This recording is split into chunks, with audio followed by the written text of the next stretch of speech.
This is Daily Blast Live. We're talking about what you're talking about. Get real. No. Yeah, this just is stop. a sham. It's finally here. Drum roll.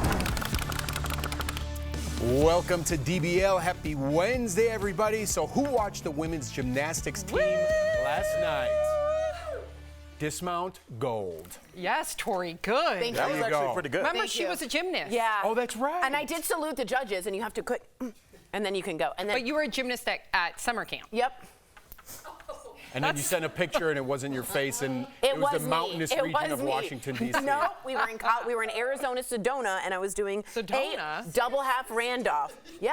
And I did a double, and I did a round Double off. half I Randolph? did it. That sounds like the biggest made-up story I've ever heard in my life. One-arm round off. One-arm round off. I probably could still do it. That sounds like when you go to the mechanic and they're like, "What's wrong with my car?" And you're like, "Your Randolph pipe is broken."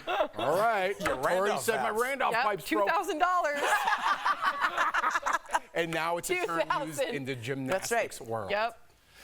All right, so we got to the bottom of that. Let's talk some real news. They took home the gold medal in the team final. It's the 8th Olympic medal for Simone Biles, which makes her the most decorated American gymnast ever. Simone celebrated the big win with a kiss from her husband, Jonathan Owens. Go Bears. Got to get back to training camp. Hard Knocks starts this Sunday. Check it out on HBO. In addition to her family, a ton of celebs were also there, like Serena Williams, Spike Lee, and Natalie Portman. Swimmer Michael Phelps watched with his son Nico, and Nicole Kidman was there with her husband Keith Urban and their 2 daughters. Cute. Simone threw a little shade, though, at her former Olympic... Possibly. Let me rephrase that. She threw a little Randolph rod at her teammate, Michaela Skinner, who had previously commented about this year's team. Last month, Michaela said, quote, "Besides Simone, I feel like the talent in depth just isn't like what it used to be." We had her on the show a couple weeks ago. Yep. Seemed like a very sweet girl. She went on to say, obviously, a lot of girls don't work as hard. The girls just don't have the work ethic. In response, Simone posted a number of pics of the team, writing, quote, "Lack of talent, lazy, Olympic champions." So just to clarify, we don't know if Simone's response was into that comment. And I'll get into that comment in a moment, because a lot of resurfaced clips have come up calling the gymnastics teams lazy because of Simone taking off 2 years for her mental health issues. Suni Lee also taking time off for her kidney issues. So she could have been responding to the world in general. Now, when it comes to Michaela Skinner, she talked about on her podcast the difference between the Marta era. Remember, Marta was the Hungarian-American Olympic coach for so long that was deemed abusive. And when they got rid of her, they had this new Olympic coach with this new philosophy with the Olympic Committee where they need to treat mental health issues the same that you would your physical injuries. And they wanted to have a whole shift in the culture because of how abusive women's gymnastics were. So I'm not condoning her comment. She actually apologized. Michaela did apologize to her former athletes. The reason why she singled out Simone is because she and Simone were the ones that were coached under Marta. Different mentality. She also said in her apology right after, not after Simone posted this response, but right after her podcast a month ago, she said that she herself is still learning to unlearn the conditioned abusive mentality that she had being underneath a coach that made her work harder than anybody. So I think there's a lot more context here that we need to digest, and the fact that she apologized and she's realizing that she's got a lot of unlearning to do, I think we need to be, in my opinion, sympathetic. Yeah. Well said, and I think that's Please. just giving someone a scope of of a context of a human being. I also thought your comment also, I would have been jealous watching from home this Olympic team just take over and dominate. She was in 2020 and she isn't there now, and I just wonder if that also played a part. That's just natural human emotion. What do you think? It's not only human emotion, but I hope that we are able to look at these stories and be able to extrapolate and apply them to other things that are going to come up, because time and time again we see people from other generations, older folks that might have some antiquated views on women working or somebody making more money, or a kid coming out as gay and how their parents react to that. And we go, I can't believe how bullheaded this person is being about this issue or that. I hope people realize how hard it is to unlearn what you were taught at a young age. It's conditioning. And we're seeing this in a 22-year-old. Imagine if you're a 52-year-old and somebody's saying, "Hey, Dad, people don't talk like that anymore."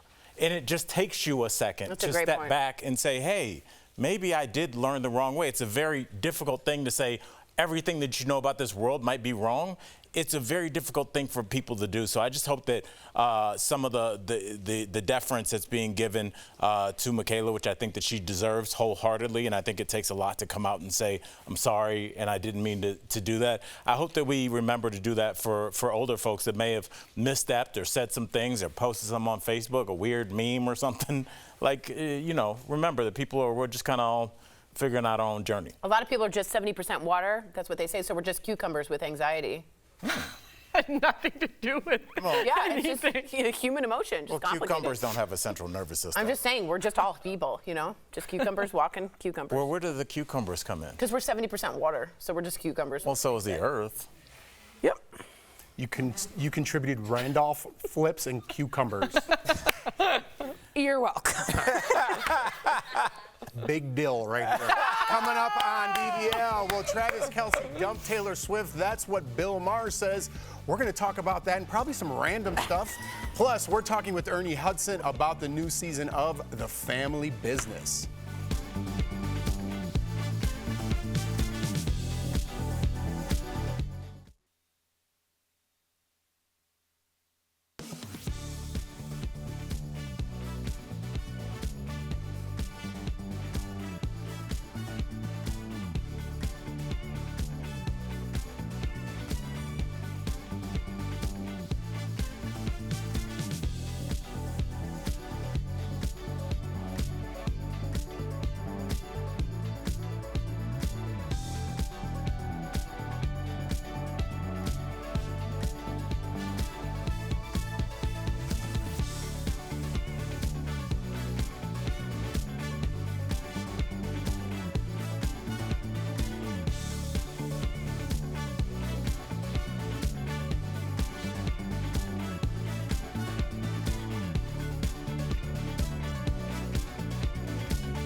Welcome back to DBL. Bill Maher is sounding off about Taylor Swift and Travis Kelce, speaking with viral social media star Haley Welch on his podcast. If you don't know, that's Hawk 2 Girl. Bill said he doesn't think Taylor and Travis will go the distance. Let's have a listen. Look, I'm sure she's a lovely person, but the whole thing with the football player, I just felt like 35 was a little old to be like, my boyfriend's a football player, and I wear his jersey to the game with his number on it. Right? I mean, come on. He's going to dump her, though. You know that. I mean, with her, it's like the Gatorade at the Super Bowl. You know you're going to get dumped. You just don't know when. But you got to think about it this way. If he does that, can you imagine the next album we're going to get off of that? First, before we get into this conversation, what is Bill Maher doing with that girl? I know. On his podcast. I get the social media stardom and things like that, but this far? We're continuing this? This is what's wrong with Hollywood. It's a little, It's a new low. It's a new low. It is. That's a new low. This I is was what we're shocked by competing that. against, Yeah, and it bothers me. Yeah, I agree. And we're losing. Yeah. Bad. Really bad. I know. Yeah. I agree. Really bad. Tori, you're a Swiftie. What do you think? Are you stoned? Obviously he is, because he's smoking a joint. But that's definitely not going to happen in this situation. These two people are entities, like Al says, and at some point, I think that if they do dissolve their relationship, but I don't see happening anytime soon, they'll do it mutually. These people understand what publicity means, what happens. I mean, I just don't see him being like, yeah, I don't want T Swift anymore. That's like dumping a country. Right. Like, that doesn't happen. It's just, they seem very much in love. And I just surprised her in Ireland. Like, I don't get it. She's not the only girlfriend, wife that wears the jerseys and the jackets. Don't they all do it? I would. If my husband was freaking on the Super Bowl, how hot is that? I would wear his jersey. I'd wear a jacket. I'd paint his number on my head. Yeah, they all do. They all do. Like Casey, Kelce. Yeah, like the San Francisco girls, you know, like Use Check and all. They all wear like jackets with their numbers. So yeah, they definitely do that. Do they say bang bang Niner gang? They might. Yeah. Use Check's girl's got a big jacket. That's why I saw he's the fullback for the 49ers. Cool. So you think Bill Maher was just? But they might have it. You think he was doing this just for like getting more rate? Like why? I don't even think he probably really thinks that, and that's okay. He can think that, but I do think though there is going to be an end to this. Do you think they're going to get married? I think. Kids. When you get the fame that they have reached the last couple of months and the ending of him winning the Super Bowl, her on tour. That's hard to recapture, and you're always going to want to recapture that moment. And in that celebrity world, relationships just don't tend to last. But so I the don't odds know. are against them. However, but I'm rooting for them. But Taylor likes to do this big tour, big thing, and then go back into the woods and sip her tea and stroke her cats and write folklore. You're right. So she does have in and out things. So I don't know if she's all and look fame at him all the time. abandoning his training and going to tour with her in Europe. That's right. That's exactly right. So maybe they'll figure it out. I think so. I think they're in it for the long term. I think they're little kids. Al has a nugget. No, I don't. You know, I pulled up a text that I sent that's on what you were doing? Yeah, you were on the phone. on our It was group rude. thread yesterday. Before I even knew we were covering the story, I just took a screenshot of the Hawk Tour girl, and my direct quote at 8:35 last night to my family up here. What's the point of trying? This business is pointless. Yeah, that was hilarious. Yeah, it's true. Without us, I know. It's like we have two unserious people having a conversation about two people they've never met. We are at the gates of hell in terms of listening to randos talk about things that they don't know. And if you are listening to that podcast with Bill Maher and this unserious person that he's talking to, you need to question yourself and say, what am I missing? What is lacking in my life where I know who she is? And I have heard her voice. When I heard that clip, I knew that I had failed because my whole goal was to never hear her voice. And because of work purposes, I had to hear it. But if you know who she is and you know anything she stands for, if you know anything she stands for, you have wasted your precious time on this earth. You could be with your sons. You could be bonding with your... Dude, it's not you looking out for that girl. It's curated to you. That's the problem with all. I agree with you. That's the problem. You don't click on it. You teach your YouTube the hard way. We're making dumb people rich. We're making dumb people famous. And I'm not calling her dumb per se. I'm just saying people that have not put in the work. And it's, to me, now I probably sound like Michaela Skinner. Yeah, I was just thinking that. But no, because I'm not commenting on other television hosts, other actors who perhaps have put in the work. Right. She has not. But she has not. She's a viral sensation, and that's it. But when you're saying put in the work, I'm not saying like I care about your body of work. I'm saying your area of expertise. If this young woman that got famous off of that line that she had also been a blogger for 12 years and had been published, and she's like, I've been following that, I know everything about Taylor, I'll listen.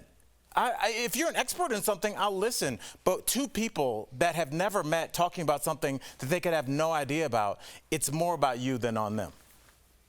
She could take you down, buddy. I know. Mafia. I know. They're coming. Yeah. God. You know, we took that out of script because we weren't sure if we could say it. We said it like 8 times. We said it so many times. There's access. We're good. Yeah, we're good. Yeah. We're more fun here. We're good for now. Yeah, that's true. A month from now, I'm going to be making little clips myself. Coming up on DBL, we're talking with Ernie Hudson and how fans are keeping the Ghostbusters franchise going after all these years.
push me or my family around. Click, click. Boom. We ain't gonna never stop. No one. Woo! Welcome back. That was a clip from the new season of The Family Business, starring Ernie Hudson. He has been on our screens for nearly half a century, and whether he's busting ghosts or running a criminal underworld, he always elevates anything he's a part of. And earlier, we had a chance to speak with him. Take a look. Please welcome back to DBL. We love him, Ernie Hudson. Thank you, guys. Great to be with you. So happy you are back. I'm just going to say this right to your face. We've been doing the show 7 seasons. You are my favorite interview. You are a true inspiration. You're a complete human being, and it's a pleasure to talk to you. So let's get into this. The Family Business is back for a new season. Now, you've played parts like this before, but LC is a criminal mastermind, but he's fighting for his family. So as an actor, a producer, what got you interested in playing such a complex character? Well, mainly was that whole aspect of the family. I mean, you hear people doing things that we question, but they're really in pursuit of the American dream, and they feel it's the only way they're going to realize it. But it's about his family, it's about his legacy, it's about making sure that he leaves his kids in a place. And that, to me, is what we're all sort of going through in one way or another. I love it. I have to echo Al's sentiment. You're one of the best guys in Hollywood. Just wanted to pay you that compliment as well. But I have to ask you about Ghostbusters, of course. Throughout all the years, you've been carrying the torch for the franchise at conventions and events. So do you ever imagine it would lead to this point where new movies are being made with the original cast?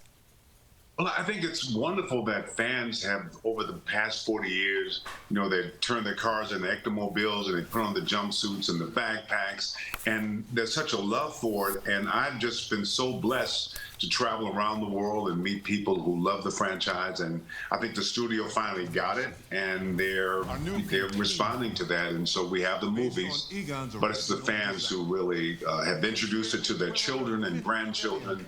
It inspires me. That's awesome. I think you're actually one of the worst guests. I'm totally kidding. I'm totally kidding.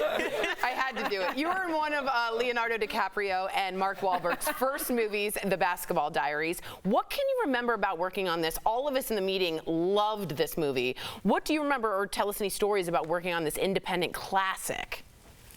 Well, they hired me because I was playing an ex-basketball player who got caught up in drugs and lost his career. But they hired me without asking me to play basketball. When I got on the set, assumed because I'm 6 foot tall and a black man that I could basketball, but I can't. The intensity that Leonardo sort of brings to his work. And I just really had a great time with him, especially the scenes we had together. I loved working with him. And the whole cast, Mark Wahlberg, It was just a great. Tremendous movie. What if the movie took this weird turn where, because he couldn't play, Leo had to start teaching him how to play basketball? And you're just like, what am I watching right now? It's a totally different movie. We had to make some changes on the fly. Well, most people are shocked to find out that you are 78 years old. Now, we're seeing a clip of you training right now. You've actually always looked like this. You've just never been seen like this until now because you're wearing a t-shirt. So did you ever expect this response, and why do I feel so weird? I've been seeing you like this for years. Not even that. Let me just be very clear. You remind me of my father. People will say things about my father aesthetically, and he's in his 70s, and it just makes me so uncomfortable. So now I'm here, and yes, sir, please take the floor. Well, I don't want you to be uncomfortable. Please take your shirt off right now. Lately, I wear this everywhere now. But I think my career early on, I started being the boss, wearing suits and ties. I did Oz for 8 years, and every guy on the show had a nude scene except me. They never asked me to take off the tie. So suddenly, people realize I have arms, and I'm very flattered. That T-shirt you should sell out. I mean, know. whatever company you're wearing, sir, you might want to be the brand ambassador. I think so too. Is this legal? What you guys are doing right now? I know. We need to stop. I'm sorry. You look really great. do. You We're really just, do. Oh my goodness. We're just proud of Thank you. you for answering And we're that also question. thirsty over here. Okay, enough. Ernie, we obviously adore you and you look fabulous. EBL Nation, For different reasons. catch the new season of The Family Business Thursdays on BET Plus, and you can watch the earlier seasons on Netflix. Thank you again, Ernie. Thanks, Always Ernie. great to see you. We'll be right You're back. the best, man. Thank you. Thanks.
Welcome back. Adding houseplants to your bathroom could help you find zen in there. And get this, there are actually 3 plants that thrive in human environments and can adapt to limited light. They are Randolph plants and snake plants.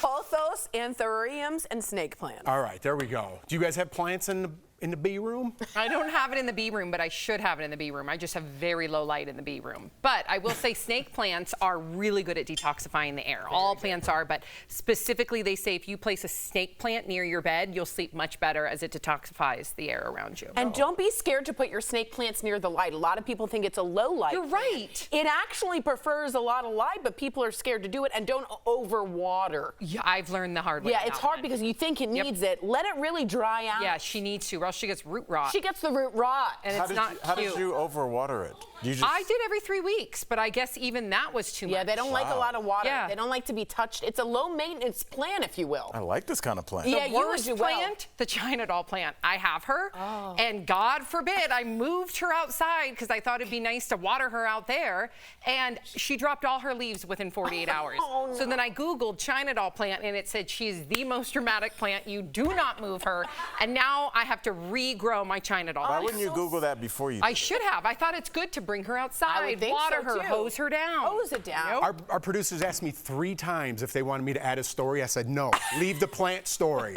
There you go. That's for you kinda guys. into it. Jacuzzi can help you create a relaxing space. Jacuzzi offers an unmatched, stress-free remodeling process. Call 800-996-0017 or visit jacuzzibathremodel.com. Quick plant tip before we go, Tori? Make sure you don't water the leaves if they're outside. They'll get burned by the sun. Just the root ball, Oh, I not did not the know leaves. that. The You root don't ball. give her a good hose? I think a I had miss, heard but that. just the root Not a ball. hose. Oh no. Just Oh. plant your root balls. See you later.